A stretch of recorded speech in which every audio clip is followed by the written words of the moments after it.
અને આ એક એવું મંદિર છે ને, આ મંદિર કે વર્ષો જૂનું તો ખરું જ, પણ કહેવાય ને તમે કંઈક માંગો અને કંઈક મળી જાય છે. અને આ મંદિરે જો તમે માંગો છો ને તો પૂરું તો થઈ જાય છે, પણ આ મંદિરની આજુબાજુ જોશો ને તમે તો એટલો બધો કચરો છે અને એટલું બધું છે ને કે એની કોઈ વાત જ નથી.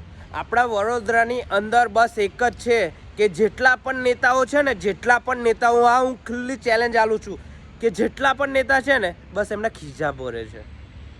શું ખીજા ભરે છે? આ બધું જો પતરા મારેલા છે, આ સાઈડ જો બધો કચરો છે, અને મંદિરની પાછળ પણ હું બતાડું કે બધે કચરો છે. હવે આગળ કોઈ જોવા નથી આવતું, કશું નહીં, બધા ખજા ભરે છે. હવે આગળ બોલ લગાવેલા છે કે આપણું મંદિર આ દેખાતું નથી, આ બધે જ કચરો છે. તમે મિત્રો એટલું વિચારો છો કે આપણા મંદિરની એક દશા હાલત જોશો, એટલી ખરાબ છે ને. એ ખંડિત મંદિર બધા કહે છે ને, પણ ખંડિત નથી, મૂર્તિ ખંડિત નથી, પણ ઉપરનું જે હતું એ પડી ગયું છે. તો આપણે બધાએ થઈને બધાનો સપોર્ટ લઈને, હું વડોદરાનો એક એવો નાગરિક છું, તો તમે બધા પણ મને હેલ્પ કરજો. તો આપણે આ મંદિરનું નિરાકરણ આપણે જરૂર કરશું કે વડોદરાની અંદર કેટલા પણ મંદિરો છે એ બધાનું નિરાકરણ કરશું ને આ વાત જાતે વડોદરાની અંદર હું ફેલાઈશ.